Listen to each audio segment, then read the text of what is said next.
Salam damai sejahtera kepada semua saudara dan saudariku yang diberkati Tuhan. Senang kita berjumpa kembali dalam belajar sekolah Sabat di pelajaran ke-12, Yusuf Pangeran Mesir. Tepatnya di hari Minggu tanggal 12 Juni kita akan membahas dengan judul pelajaran Yusuf Berkuasa. Sebelum melanjutkan pelajaran ini, mari kita undang kuasa Tuhan, kita berdoa.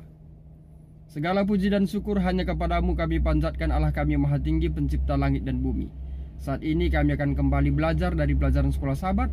Tuntun kami untuk memahaminya, membawa iman kami lebih setia kepada Tuhan. Kami manusia penuh dengan dosa, ampunkan kami dari setiap kesalahan kami. Di dalam anak-Mu Yesus kami berdoa dan mengucap syukur. Amin. Saudaraku, bagi Yusuf, mimpi Firaun menggunakan apa yang Tuhan akan lakukan di tanah itu, yaitu di tanah Mesir. Yusuf bagaimanapun tidak meminta Firaun untuk percaya pada Tuhan Yusuf. Sebaliknya, tanggapan langsung Yusuf adalah tindakan. Sehingga Yusuf mengusulkan program ekonomi. Yusuf memberikan jalan keluar dari segala permasalahan melalui mimpi yang Yusuf telah tafsirkan. Menariknya hanya bagian ekonomi dari wacana Yusuf yang dipertahankan oleh Firaun, bukan masalah ketuhanannya, yang nampaknya lebih tertarik pada pelajaran ekonomi daripada makna spiritual dari mimpi dan peran Tuhan dalam memproduksinya. Seharusnya Firaun akan mendalami bagaimana Yusuf bisa menafsirkan mimpi itu. Saudaraku, kita boleh membaca Kejadian 41 ayat 37 sampai 57. Firaun memilih Yusuf untuk berkuasa bukan karena dia telah menafsirkan mimpinya dengan benar, tetapi Yusuf dipilih oleh Firaun oleh karena dia dapat memecahkan masalah itu dan memberikan solusi untuk masalah itu. Karena usulannya dipandang baik, pilihan Firaun tampaknya lebih pragmatis daripada religius. Namun Firaun menyadari bahwa kehadiran Roh Allah ada bersama Yusuf, ada di dalam Yusuf. Saudaraku yang diberkati Tuhan, ungkapan yang mencirikan kebijaksanaan yang Tuhan berikan, kita boleh bandingkan di dalam 1 Raja-Raja 3:12. Demikian Kejadian 41 ayat 33.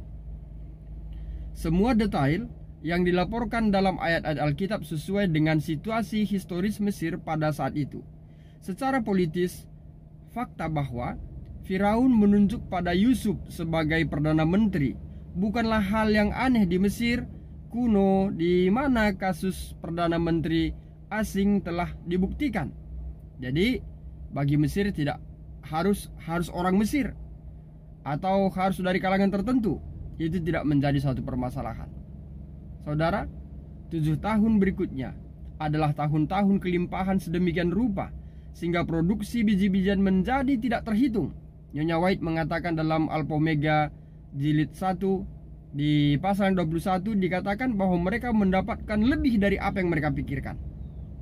Sesuatu tanda pemeliharaan supranatural terjadi. Saudara dan saudariku, perbandingan seperti pasir di laut ini mengungkapkan bahwa ini adalah berkat Tuhan. Yusuf secara pribadi merefleksikan berkat itu dalam keberhasilan sendiri.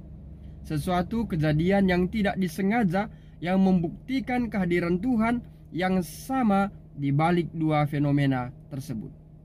Saudara yang diberkati Tuhan, Yusuf memiliki 2 putra yang namanya menunjukkan pengalaman Yusuf tentang pemeliharaan Allah yang telah mengubah ingatan akan rasa sakit yang dialaminya, yang sekarang rasa sakit itu menjadi sukacita. Maka dia beri nama kepada anaknya Manase, dan penderitaan sebelumnya ke dalam keberhasilan, dan diberi anak yang kedua namanya Efraim. Sungguh contoh yang ampuh tentang bagaimana Tuhan mengubah beberapa hal buruk menjadi sesuatu yang sangat baik, seperti pengalaman Yusuf. Mungkin saja dari antara pemirsa memiliki kemiripan dengan pengalaman Yusuf, dari sengsara menjadi hal yang sangat baik.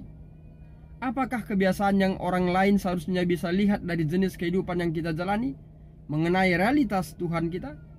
Biarlah kiranya melalui mujizat-mujizat Tuhan yang terjadi atas kehidupan kita akan menjadi suatu sarana pelayanan pekerjaan Tuhan dan menjadi suatu pekabaran bagi orang-orang yang belum mengetahui tentang Tuhan. Sebagaimana Firaun, dia tahu roh Allah bersama dengan Yusuf, tetapi dia belum memberikan hatinya kepada Allah Yusuf. Paling tidak dia sudah mengetahui tentang Allah yang disembah oleh Yusuf. Kiranya pengalaman yang sama boleh kita laksanakan di tengah kehidupan kita yang hidup di zaman sekarang ini. Bagaimana supaya orang dapat melihat Tuhan melalui kehidupan kita. Demikian pelajaran sekolah sahabat kita. Mari kita tutup dengan doa. Terima kasih Tuhan, kami sudah belajar dari pelajaran sekolah sahabat. Semoga melalui pelajaran ini membawa iman kami untuk lebih setia kepada Tuhan. Kami menyadari dalam kehidupan kami mungkin saja saat sekarang ini kami ada di dalam kesukaran, kami ada di dalam permasalahan, kami ada di dalam bencana hidup. Namun kami tidak mengetahui Tuhan akan menghantarkan kami ke tempat yang lebih baik nantinya di masa yang akan datang. Bapa di surga, terima kasih, satu pelajaran yang sangat berharga yang dapat kami renungkan di tengah kehidupan kami melalui kehidupan Yusuf. Tuhan, hadirlah dalam kehidupan kami sehingga kami juga dapat menceritakan tentang kuasa Allah melalui kehidupan kami kepada banyak orang, sehingga banyak orang akan mengetahui tentang Allah pencipta langit dan bumi dan juga penebus kami. Berkati semua pemirsa, berkat Tuhan menjadi bagian mereka.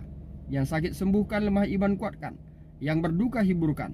Demikian yang berulang tahun berikan sukacita baginya, yang dalam pergumulan lepaskan dari semua pergumulannya. Berikan jalan keluar bagi mereka. Terima kasih Tuhan, ampunkan kami dari setiap kesalahan kami. Di dalam anak-Mu Yesus kami berdoa. Amin. Saudara dan saudariku, demikian pelajaran sekolah sahabat kita untuk hari Minggu. Saya Pendeta Rista Karo-Karo, Gembala Distrik Labuhan Batu Rantau Prapat, pamit undur diri. Dan akhir kata saya sampaikan, Tuhan Yesus memberkati.